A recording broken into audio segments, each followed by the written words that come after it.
The fog that blanketed San Francisco Bay in 1963 wasn't just thick, it was suffocating, curling in from the Pacific like a cold gray shroud that swallowed the city whole and erased the world beyond. For most men huddled on the ferry's deck, it was just another dreary morning. But for the solitary figure at the stern, eyes fixed on the dissolving outline of Alcatraz Island, that fog was a gift. It was the only thing that could blur the memory of that cursed rock, even for a moment. Ellsworth Bumpy Johnson stood motionless, hands gripping the railing, the chill clinging to his overcoat. He was free. The paperwork was done. The iron gate had slammed shut behind him, and the warden had delivered his tired speech about redemption and second chances. Bumpy hadn't heard a word. His mind was tuned to a different frequency, the echo of his own stomach, a ghostly growl that had haunted him for years.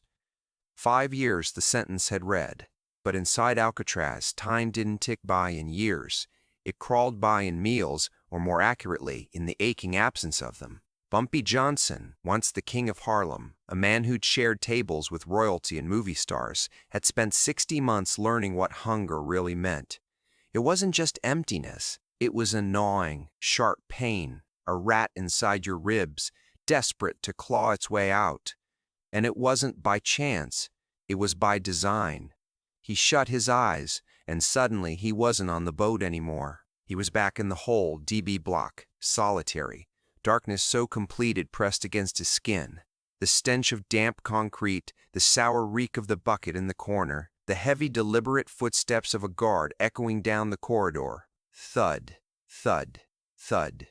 The footsteps stopped. The slot in the steel door screeched open, a blade of light slicing through the blackness, blinding him. Then came the voice. "Dinner time, boy. Lieutenant Graves." They called him Bulldog, for his jowls and his bite. Once he latched on, he never let go. Graves didn't just despise inmates. He loathed Bumpy in particular. He hated the way Bumpy held his head high, the way he read philosophy, the way he carried himself like a free man even in chains. So Graves set out to break him, to starve the spirit out of him like a wild animal. In that memory, Bumpy crawled toward the door, body trembling, hand shaking. Graves held a tray, stale bread, a scrap of gristle, watery soup. To a starving man, it was a banquet. Graves would slide it through the slot, and just as Bumpy reached for it, he'd accidentally drop it. Soup splattered on the filthy floor. Bread landed in the waste bucket. "Oops," Graves would say, voice dripping with false sympathy. "Clumsy me. Maybe tomorrow, Johnson." Then the slot would slam shut, leaving Bumpy in the dark, the smell of food he couldn't touch filling the cell. Bumpy's eyes snapped open on the ferry. His hands were clenched so tightly on the railing his knuckles were bone white. The hunger was gone now. He'd eaten eggs and bacon before leaving the processing center, but the rage was still there, cold and heavy in his chest, a stone that would never melt. Most men leaving prison just wanted to go home, to see their wives, kiss their kids and forget. Bumpy wanted that too. He missed Mame with an ache that words couldn't touch. But he couldn't go home yet, not with the stone inside him. A king doesn't return to his throne with debts unpaid. If he went back to Harlem now, every feast would taste like Graves's cruelty. Every glass of wine would be tainted by the memory of that thin, bitter soup. To be truly free, he had to settle the score. The ferry docked in San Francisco. Bumpy strode down the gangplank, ignoring the cluster of reporters eager to catch a glimpse of the Harlem Godfather.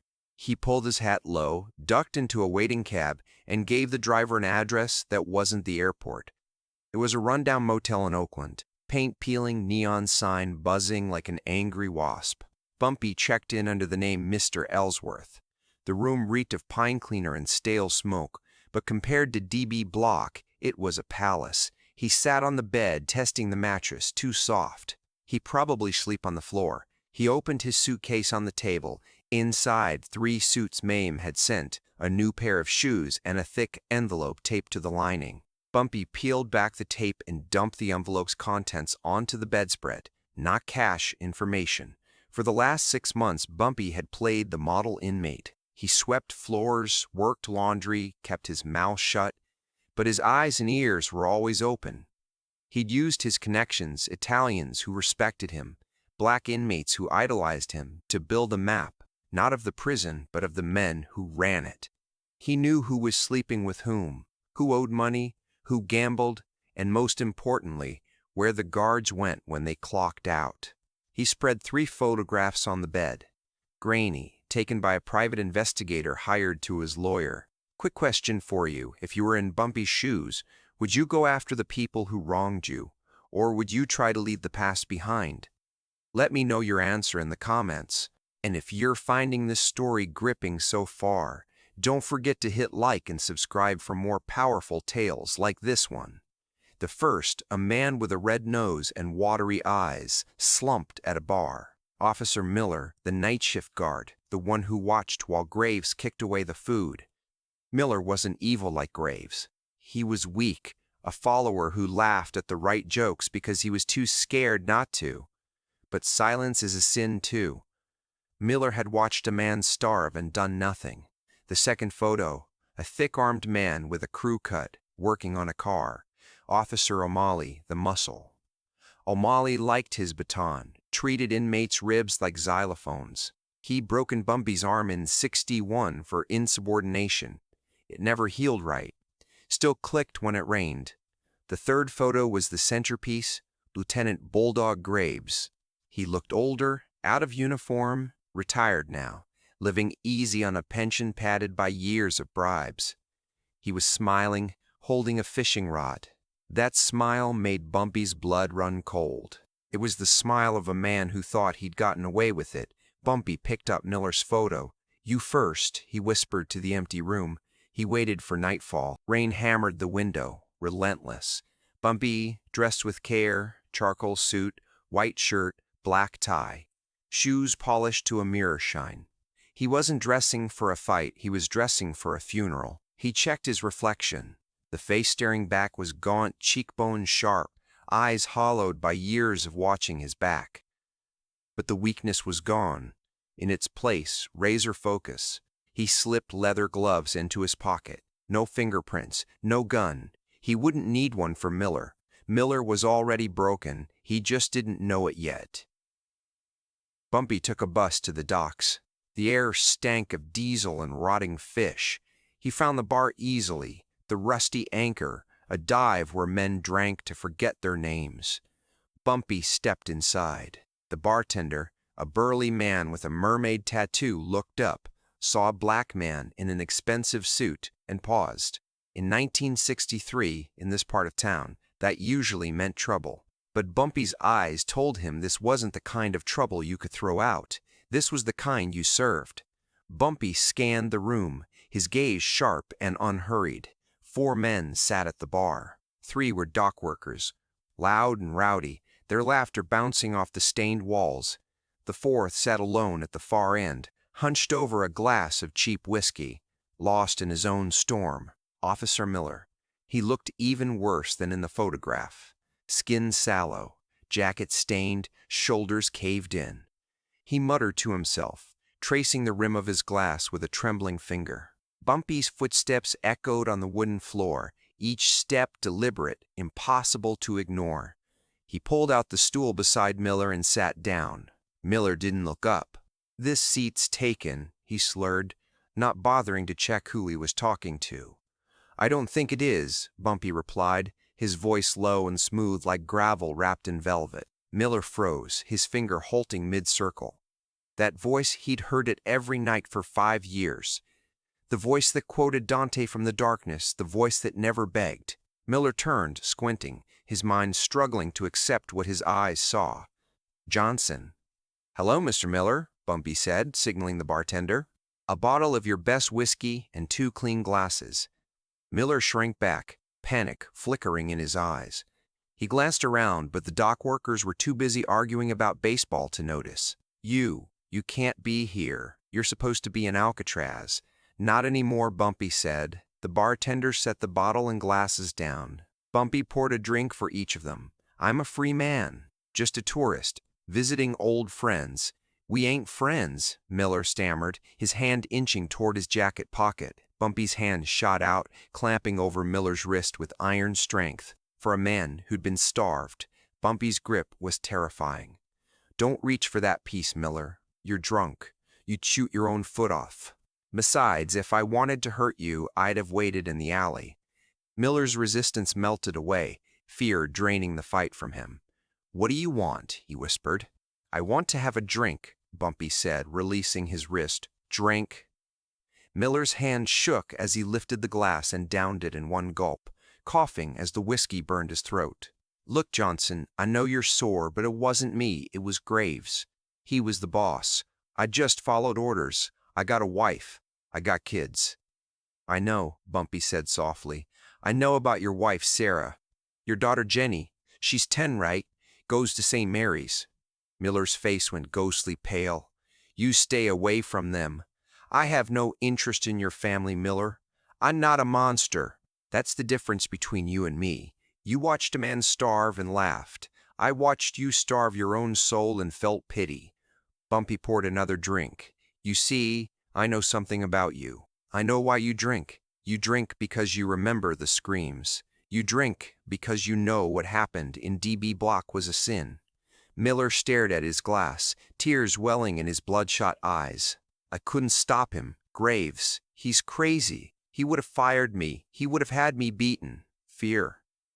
Bumpy nodded. Fear makes men do terrible things, but fear has a price. Bumpy reached into his inside pocket. Miller flinched, expecting a weapon, but Bumpy pulled out a folded document and smoothed it on the bar. It was a confession, detailed and damning, an admission of corruption, smuggling, brutality, theft. What is this? Miller croaked. This is your penance, Bumpy said. You're going to sign this. You're going to sign this. You're going to admit your part in the smuggling ring. You're going to name Graves as the ringleader. Then you're going to take it to the district attorney. Miller let out a hysterical, wet laugh. Are you crazy? I sign that, I go to prison, I lose my pension, I lose my family. True, Bumpy said, sipping his whiskey. But if you don't sign, I have another envelope. This one goes to the Italian crew in North Beach, the ones you and Graves were stealing from. You took bribes to bring in cigarettes, but you skimmed off the top, didn't you? Miller's laughter died instantly. He went silent, the color draining from his face. Stealing from the mob isn't a prison sentence. It's a death sentence. If the Italians find out, Bumpy continued, voice calm as a blade, they won't put you in a cell. They'll put you in a barrel and drop you in the bay. And they won't stop with you. They'll look for your money. They'll visit Sarah. They'll visit Jenny. Miller broke, sobbing openly, head in his hands. He was trapped, prison and disgrace on one side, death for his family on the other. Why are you doing this? He wept. Because you took 5 years from me, Bumpy said. I'm just taking your future, fair trade. He slid a pen across the bar. Sign it. Go to the cops. Be a witness against Graves. It's the only way you stay alive. Miller stared at the pen, his hand trembling as he picked it up. He looked at Bumpy, searching for mercy, but found only the cold, unyielding stare of a man who'd survived hell and come back with fire in his eyes. Miller signed. He signed his life away. Bumpy folded the paper and slipped it into his pocket. He stood, buttoning his jacket. You did the right thing, Miller. Enjoy your drink. It's on me. Bumpy walked out, leaving a broken man weeping into his whiskey. The rain outside felt good on his face, one down. But Miller was just the appetizer. The next course would be tougher. Molly. Bumpy spent the next day watching O'Malley's apartment, a second-floor walk-up in a working-class neighborhood. O'Malley worked as a bouncer at a Tenderloin strip club, slept until noon, hit the gym in the afternoon, and worked nights. He was a creature of habit and violence. Bumpy waited until O'Malley left for his shift at 8 p.m., then followed him to the club, watching from across the street. He saw O'Malley toss a drunk out onto the sidewalk, kicking him in the ribs for good measure. O'Malley hadn't changed. He still loved the sound of bones breaking. Bumpy decided not to confront him at the club. Too many witnesses. He'd wait until O'Malley was home, where he felt safe. At 3 a.m., O'Malley returned to his apartment.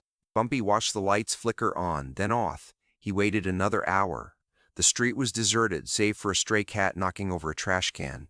Bumpy moved to the back of the building, found the fire escape, and leapt to catch the bottom rung. His ribs ached, but adrenaline masked the pain. He climbed to the second floor. The window was cracked open for air. Bumpy peered inside. O'Malley was asleep in a recliner, snoring, a half-eaten sandwich on his chest, a baseball bat leaning against the wall. Bumpy slid the window up. It squeaked. O'Malley snorted but didn't wake.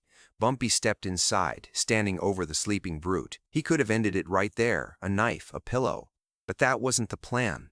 O'Malley needed to feel pain, to learn that brute strength meant nothing against a sharper mind. Bumpy picked up the baseball bat, feeling its weight in his hands. It was solid ash, heavy and unforgiving. He tapped the end of the bat against O'Malley's boot. Rise and shine. O'Malley's eyes snapped open, confusion flickering for a split second before instinct took over. He saw the shadow looming above him and exploded out of the chair, roaring. Who the hell? He was fast for a big man, tackling Bumpy around the waist and slamming him against the wall. The air rushed out of Bumpy's lungs. O'Malley's fist crashed into Bumpy's side, right where the ribs had been starved thin. Pain shot through Bumpy's chest, white-hot and blinding. "You picked the wrong house, pal," O'Malley bellowed, cocking his fist for a knockout blow. But Bumpy didn't panic. He'd fought in the yard against men with shanks and nothing to lose. He twisted, driving his knee into O'Malley's groin. O'Malley grunted, his grip loosening just enough. Bumpy brought the bat's handle down hard on O'Malley's collarbone. Crack. O'Malley screamed, staggering back, clutching his shoulder. He looked at Bumpy, eyes adjusting to the dark. Johnson, in the flesh. Bumpy straightened his tie, wheezing. "You're dead." O'Malley charged, leading with his good shoulder like a linebacker. He wasn't trying to box, he was trying to crush. Bumpy sidestepped, swinging the bat low at O'Malley's knee. The thud was sickening. O'Malley's leg buckled, sending him crashing to the floor, face slamming into the boards. "Stay down," Bumpy warned, standing over him, breath ragged. But O'Malley was an animal. He grabbed Bumpy's ankle and yanked, sending Bumpy sprawling. The bat skittered away. They grappled in the dark, O'Malley's weight pressing down, his hands closing around Bumpy's throat. "Should have killed you in the yard," O'Malley spat, thumbs digging into Bumpy's windpipe. Black spots danced in Bumpy's vision. He reached out, fingers searching the floor, brushing something cold, a glass ashtray. He smashed it into O'Malley's head. Blood poured from O'Malley's ear, but he didn't let go. Bumpy reached again, found the bat, and with a guttural cry, drove it into O'Malley's ribs. O'Malley gasped, his grip faltering. Bumpy bucked his hips, throwing O'Malley off. Bumpy scrambled to his feet. O'Malley tried to rise, but his knee gave out. He collapsed, blood streaming down his face. Bumpy kicked him in the chest, pinning him to the wall. "Remember 1961? Bumpy rasped. "You broke my arm because I didn't say yes, sir, fast enough?" "Go to hell," O'Malley groaned. "Been there," Bumpy said. "You sent me." He raised the bat, not for the head, but for the good leg. He swung with everything he had. The crack was like a gunshot. O'Malley's scream was animal, echoing through the building. He curled up, sobbing, clutching his shattered leg. "That's for the arm," Bumpy said, sweat pouring down his face. He looked at the man who'd terrorized D.B. Block, now just a broken heap on a cheap rug. "And this," Bumpy said, dropping the bat onto O'Malley's chest, "is for the hunger." He walked to the fridge, opened it, found it full of beer and cold cuts. Bumpy took a carton of milk and poured it onto the floor in front of O'Malley's face. Then he tossed a package of ham into the puddle. "Eat up, O'Malley," Bumpy whispered. "Don't let it go to waste." He climbed out the window just as pounding erupted at the apartment door. Neighbors, maybe police. Bumpy limped down the fire escape, vanishing into the shadows. His side throbbed. His throat was bruised, but he felt lighter. The debt was being paid, but the game wasn't over.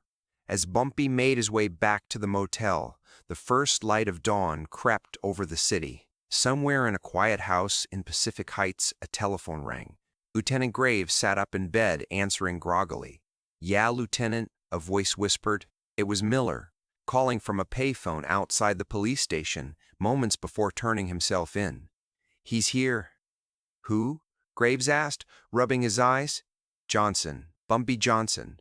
He was at the bar. He made me sign a paper. Lieutenant, he knows about the smuggling. He knows about the money." Graves sat up straight, blood draining from his face. "You idiot, what did you do?" "I had to. He threatened my family. And listen, Amali, I just heard it on the scanner. An ambulance was called to his place. Massive trauma. Leg shattered. They say it looked like a sledgehammer hit him." Graves hung up, his hand trembling. He looked out at his manicured lawn, his rose bushes, his peaceful life. It was all a lie. The ghost had followed him home. Bumpy Johnson was coming. But Graves didn't panic. He wasn't weak like Miller or dumb like O'Malley. He was a predator.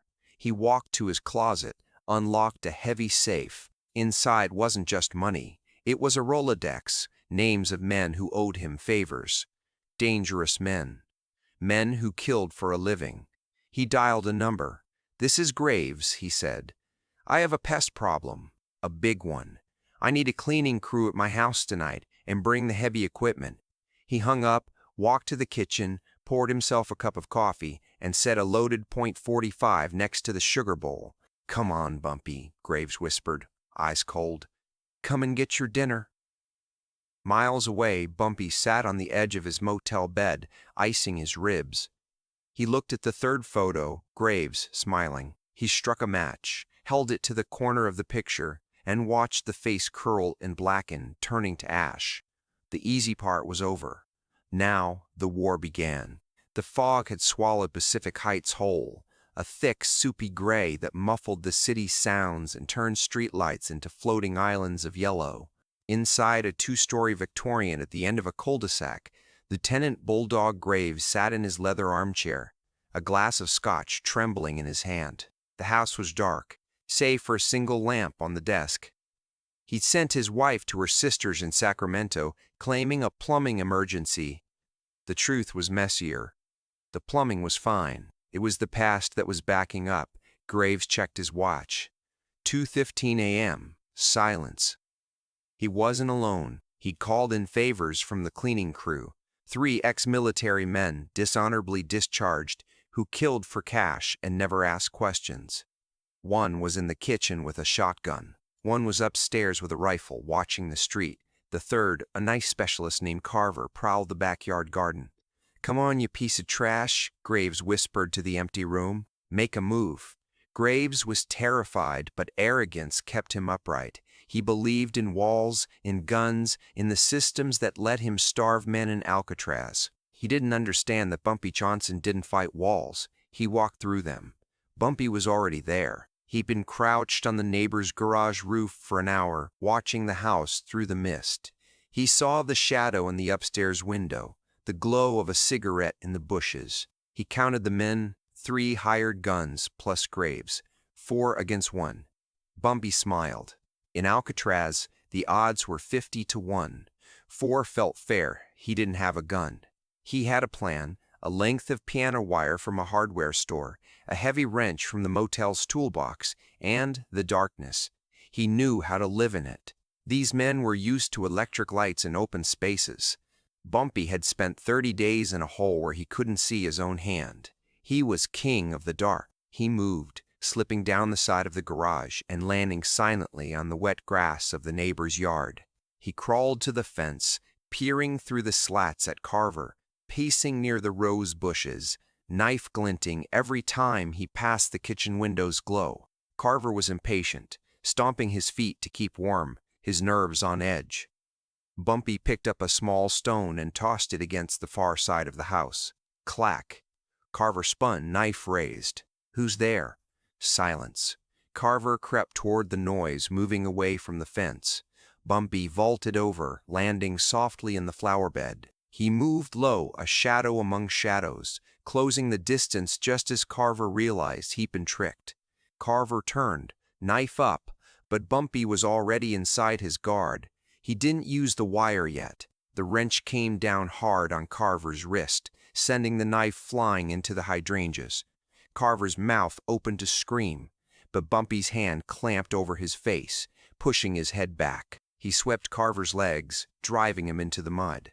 "Sleep," Bumpy whispered, bringing the wrench down on Carver's temple. Not to kill, just enough to turn out the lights.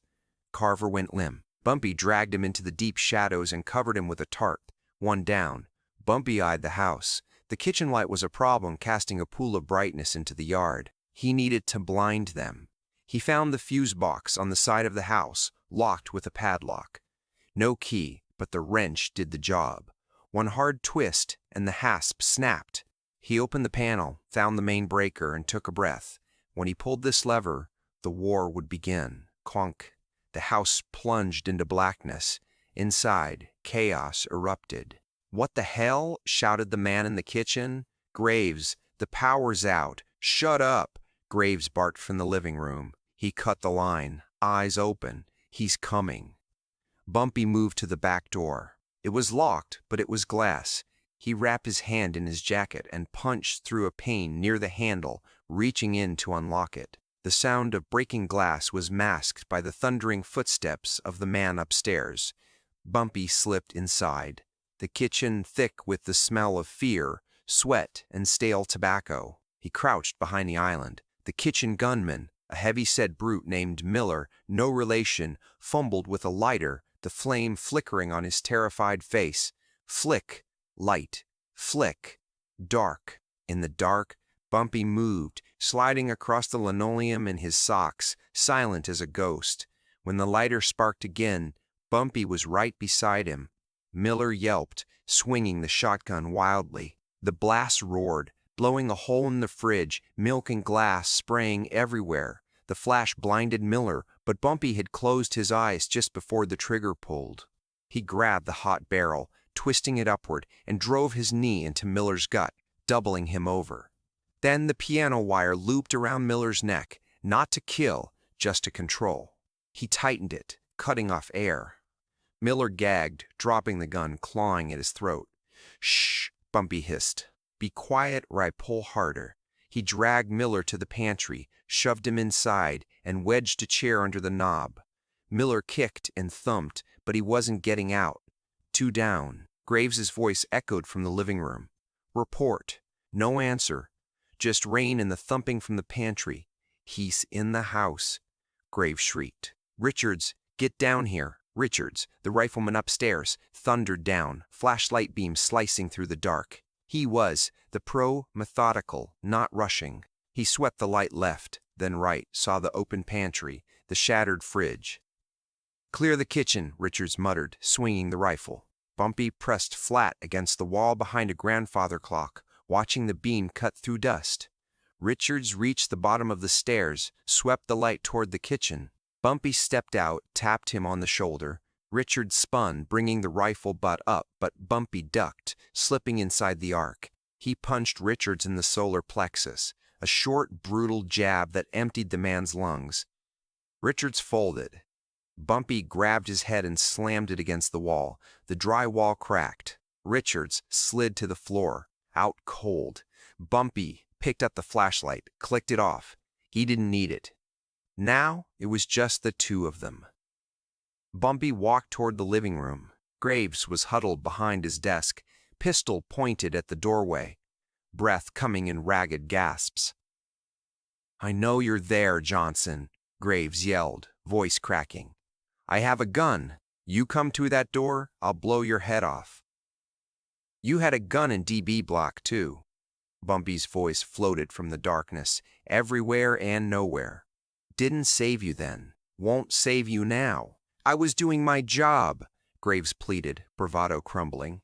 "You were a criminal. You deserved it." "I was a man," Bumpy said, "and you tried to turn me into an animal. But you forgot one thing, Lieutenant. Animals hold grudges." Bumpy hurled the wrench into the room. It clattered against the floor to the left. Graves panicked, firing 3 shots at the sound. Bang! Bang! Bang! The muzzle flashes lit the room, revealing Graves's pale, sweaty face. Bumpy moved during the shots, roaring into the room on the right. He came up behind the leather armchair. 3 shots, Bumpy said calmly. You have 4 left, Lieutenant, unless you're shaking too much to count. Show yourself, Graves screamed, spinning the chair. You like the dark, don't you? Bumpy asked. You kept me in it for 30 days, said it was good for the soul. Let's see how your soul is doing. Bumpy grabbed a heavy glass decanter and hurled it. It smashed against the wall behind Graves. Graves spun and fired again. Bang! Bang! 2 left, Bumpy counted. Graves was hyperventilating, spinning in circles, pointing the gun at shadows. Where are you? Fight me like a man. I am fighting you like a man, Bumpy said, rising from behind the chair. The man you made. Graves saw the silhouette, aimed, pulled the trigger. Click. The gun jammed or was empty. It didn't matter. Bumpy stepped into the faint light from the window, looming like a vengeful spirit in a charcoal suit. Graves dropped the gun, scrambling backward, knocking over his chair. He crawled for the fireplace, grabbing a poker. Stay back, Graves shrieked. Bumpy didn't stop. He walked right up, caught the poker in his gloved hand, didn't flinch. He wrenched it away and tossed it aside. Bumpy grabbed Graves by the lapels, lifting him off his feet. Graves kicked and flailed, feet dangling. Please, Graves sobbed, tears streaming. Please, Johnson, I'll give you money. I have a safe full of cash. Take it. Just leave. I don't want your money, Bumpy said, face inches from Graves. I want your dignity. He threw Graves, sending him crashing through the French doors into the garden. Glass shattered. Graves landed in the mud, gasping. Bumpy stepped through the broken frame, rain washing the blood from Graves's face. Get up, Bumpy ordered. Graves scrambled to his feet, trying to run. Bumpy cut him off, shoving him back toward the yard center. Where are you going, Lieutenant? We have work to do. Bumpy walked to the shed, kicked the door open, and came out with a shovel. He tossed it at Graves's feet. It landed with a wet thud. Pick it up, Bumpy said. What? Graves trembled, staring at the shovel, then at Bumpy. You're going to kill me. Make me dig my own grave. Maybe, Bumpy said. Depends how fast you dig. I can't. Graves wailed. It's raining. I'm an old man. You weren't old when you watched me eat bugs off the floor, Bumpy growled. Dig. Graves looked desperately at the house, at the dark windows of the neighbors, but there was no help coming. He looked at Bumpy, who stood there, unmoving, rain dripping from the brim of his hat, and saw only death waiting. With a shudder, Graves bent and picked up the shovel. He began to dig, the soil heavy and wet, clinging to the blade. His muscles, softened by years of easy living, ached with every scoop. The rain plastered his hair to his skull, his silk pajamas soaked and clinging to his shivering frame. Bumpy watched in silence, not enjoying it, just waiting. This wasn't about pleasure. It was about balance. You take a man's humanity, you pay with your own. 10 minutes passed and Graves was shin-deep, his breath coming in ragged gasps. He stopped, leaning on the handle, wheezing. Keep going, Bumpy said, voice flat. Please, Graves begged. My heart, I can't. My ribs poke through my skin, Bumpy replied, voice low and cold. I couldn't stand up. You kicked me to make me move. Dig. Graves sobbed and kept digging. 20 minutes, knee deep. 30 minutes, thigh deep. Graves fell to his knees in the mud, vomiting from exhaustion. Kill me, he whispered, voice barely audible. Just do it. I can't do this anymore. Bumpy walked to the edge of the hole, looking down at the man who'd been the god of his world for 5 years. The Bulldog, the terror of D-Block, now just a mud-covered, broken old man crying in a hole. Bumpy felt the rage begin to drain away, replaced by a deep, cold disgust. This was the man he'd feared? This weak, hollow shell? Stand up, Bumpy said. Graves struggled to his feet, swaying. Is this it? He croaked. Is this where you shoot me? I told you, Bumpy said. I don't have a gun. He looked around the yard, spotted a heavy stone bird bath. He walked over, tipped the top basin off, and rolled the heavy concrete disc to the hole. You like the hole, Lieutenant? Bumpy said, voice hard. You told me it gives a man time to think, time to reflect on his sins. No, Graves whimpered, realization dawning. No, Johnson, don't leave me in here. It's cold. I'll freeze. You won't freeze, Bumpy said. It's California. You'll just be uncomfortable, hungry, thirsty, afraid. Bumpy shoved Graves down. Graves scrambled trying to climb out, but the mud was slick and he slipped back down. Don't do this, Graves screamed, voice muffled by the earth. I'm sorry. I'm sorry for the food. I'm sorry for everything. I believe you, Bumpy said, his voice echoing in the rain. He slid the heavy concrete basin over the opening. It didn't seal the hole completely. There were gaps for air, but it was too heavy for Graves to lift from below, especially with no leverage. It trapped him in the darkness. Johnson! Graves's voice was faint now, echoing up from the earth. Johnson, help! Bumpy stood on top of the stone listening to Graves scratching at the dirt, crying, begging. It sounded just like the inmates in D Block. I called the police from your kitchen phone, Bumpy said, speaking to the ground. Told them there was a disturbance. They'll be here in 10 minutes, maybe 20. Until then, you're in solitary. Don't leave me, Graves wailed. Goodbye, Bulldog, Bumpy whispered. He walked away, stepping over Carver's unconscious body in the bushes, hopping the fence, and disappearing down the quiet, foggy street, leaving the house of horrors behind him.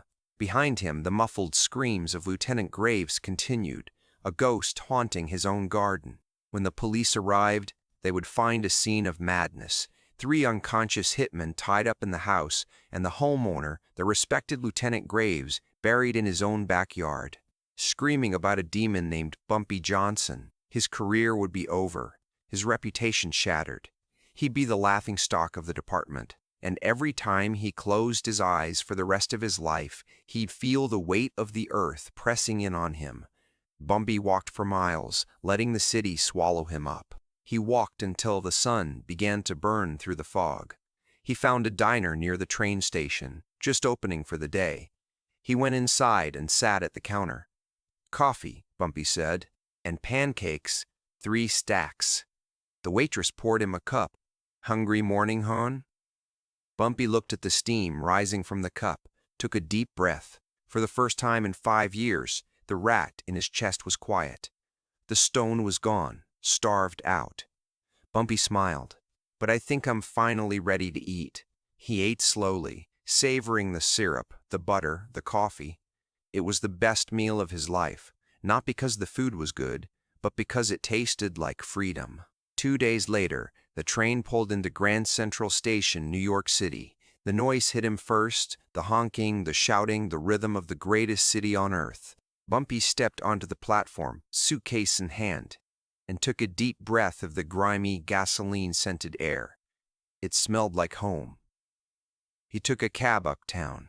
As the car crossed 110th Street, entering Harlem, Bumpy felt his shoulders relax. The buildings were taller, the sidewalks crowded with his people. He saw the corner boys running numbers, the jazz clubs getting ready for the night, the kingdom he'd built waiting for him. The cab pulled up in front of the Lenox Terrace apartments. Bumpy paid the driver and stepped out, smoothing his suit, adjusting his hat. He looked up at the 3rd-floor window. The light was on. He walked into the lobby. The doorman, an old friend named Pops, looked up from his newspaper, jaw dropping. "Mr. Johnson," Pops stammered, Is that you?" "It's me, Pops," Bumpy said, a smile breaking through. "I'm back. Lord have mercy. We heard rumors, but wait until Mrs. Johnson sees you." Bumpy took the elevator up. The ride felt like it took a lifetime. The doors opened. He walked down the hall to apartment 3B.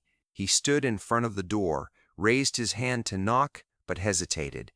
His hand trembled, not from fear, but from love. He knocked. 3 sharp raps, the code. Silence. Then footsteps, rapid clicking heels on the parquet floor. The lock turned. The door swung open. Mame Johnson stood there, hair wrapped in a silk scarf, wearing a housecoat.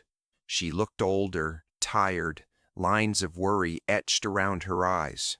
But when she saw him, 10 years melted away. Her hands flew to her mouth, tears spilling instantly. "Bumpy," she whispered. "Hello, Queen," Bumpy said, voice thick with emotion. She threw herself at him, and Bumpy caught her, burying his face in her neck, inhaling the scent of her perfume, the only thing that had kept him sane in the dark. He held her tight, lifting her off her feet, spinning her in the hallway. "You're home?" she sobbed.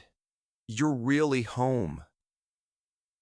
"I'm home, Mame," Bumpy said, setting her down but not letting go. "And I ain't leaving again." She pulled back, searching his face, tracing the new scars, the hollows of his cheeks.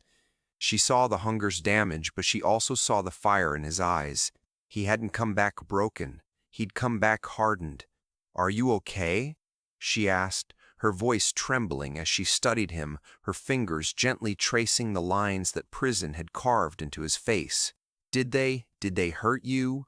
Bumpy looked past her into the warm golden light of their apartment, the place he dreamed of every night in the dark. He thought of Miller, broken and weeping as he signed the confession. He thought of O'Malley, howling in pain with his leg shattered. He thought of Graves, screaming in the hole he dug for himself. "They tried," Bumpy said quietly, a small, tired smile on his lips. "But I settled the tab." He stepped inside and closed the door behind him, shutting out the world, the police, the Italians, the enemies who would be waiting for him tomorrow. There would be wars to fight, young punks who thought they could take his crown, new kingpins trying to muscle in on the trade. But that was tomorrow. Tonight, the king was home. Bumpy walked to the kitchen, where Mame was already bustling, pulling leftovers from the fridge, wiping her eyes with the back of her hand. "I'll make you something," she said, her voice thick with relief and love. "You look too thin, Bumpy. We need to get some meat on those bones." Bumpy sat at the table, watching her move, watching the city lights twinkle through the window. He put his hands on the table. They were steady. The guards at Alcatraz had tried to starve him to death. They thought that by taking his food, they could take his power. They were wrong. Hunger hadn't killed Bumpy Johnson. It had sharpened him. It burned away the fat and the doubt, leaving only the steel beneath. "Mame?" Bumpy called softly. "Yes, baby," she answered, turning to him with a smile. "Make it a big plate," he said, the old dangerous glint returning to his eyes. "I got a lot of work to do." As he sat there, listening to the sounds of his wife cooking and the distant hum of Harlem below, Bumpy Johnson made a silent vow. He would never be hungry again. And anyone who tried to take from his plate, well, they could ask Bulldog Graves what happens when you starve a lion. The legend was back, and the feast was just beginning. Before we dive deeper, I want to hear from you. If you were in Bumpy's shoes, would you have chosen revenge or tried to walk away? Drop your thoughts in the comments below. And if you're enjoying the story so far, don't forget to hit that like button and subscribe for more incredible tales like this one.